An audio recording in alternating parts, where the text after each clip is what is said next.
Hi అండి. నమస్తే. అందరూ బాగున్నారా? నేను కూడా బాగున్నానండి. మొన్న అమ్మ వాళ్ళు మటను, చింత చిగురు పంపించారని చెప్పాను కదా! దాంతో మటను, చింత చిగురు కర్రీ చేశానండి.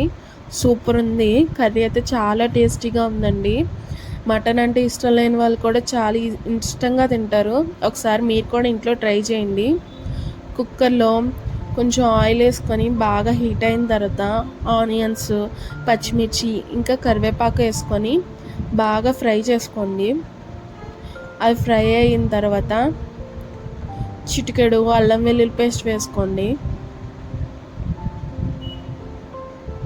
అల్లం వెల్లుల్లి పేస్ట్ పచ్చివాసన పోయే వరకు వేయించుకోండి. ఈ కుక్కర్ సైజ్ చూసారా ఎంత ఉందో?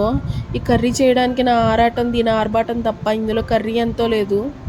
కర్రీ ఎంతో లేదంటారా? ఇంట్లో ఆల్రెడీ ఇంకో కర్రీ ఉందండి. అసలే నైట్ టైం ఇంకా ఇంత హెవీ ఎందుకని సింపుల్గా చేస్తున్నా. శుభ్రంగా కడిగి పెట్టుకున్న మటన్ వేసుకోండి.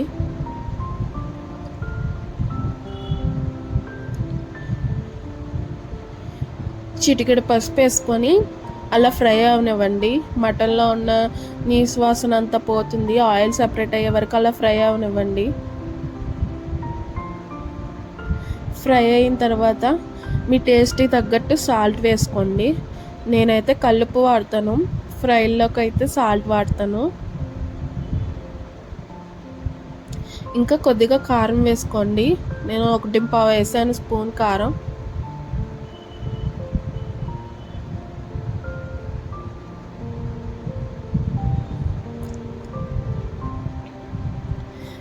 కొద్దిగా వాటర్ వేసుకోండి. ఫ్రెష్గా అల్లం వెల్లుల్లి పేస్ట్ చేశాను. ఆ మిక్సీ గిన్నె వేస్ట్ చేయడం ఎందుకని అందులో వాటర్ వేసేస్తున్నా.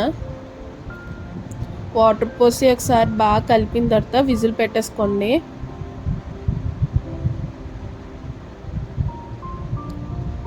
చాలాసేపు కుక్కర్ మూతను బతిమాలడమే సరిపోయింది. ఎప్పుడుకో కానీ సెట్ అవ్వలేదు. ఈ పాట్ షేప్ కుక్కర్స్ నాకు త్వరగా సెట్ కావు. ఒక 6 విజిల్స్ వరకు వేయించుకోండి. ముద్ర మాంసం అయితే ఇంకా వేయించుకోండి. ఒక 8 వరకు. ఒకసారి విజిల్ చెక్ చేసి కుక్కర్ మూత ఓపెన్ చేసుకోండి.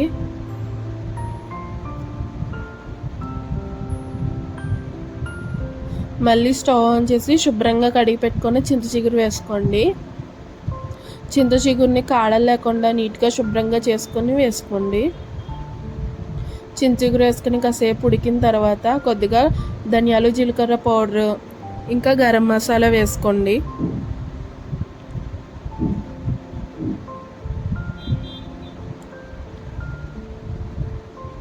కర్రీ అంతా దగ్గరగా అయ్యి ఆయిల్ సపరేట్ అయ్యే వరకు ఉడికించుకోండి. ఇలా ఆయిల్ సపరేట్ అయ్యే వరకు ఉడికించుకోండి.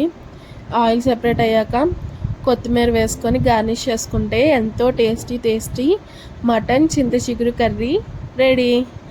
ఇలా వేడి వేడి అన్నంలో తింటే సూపర్ టేస్టీగా ఉంటుందండి.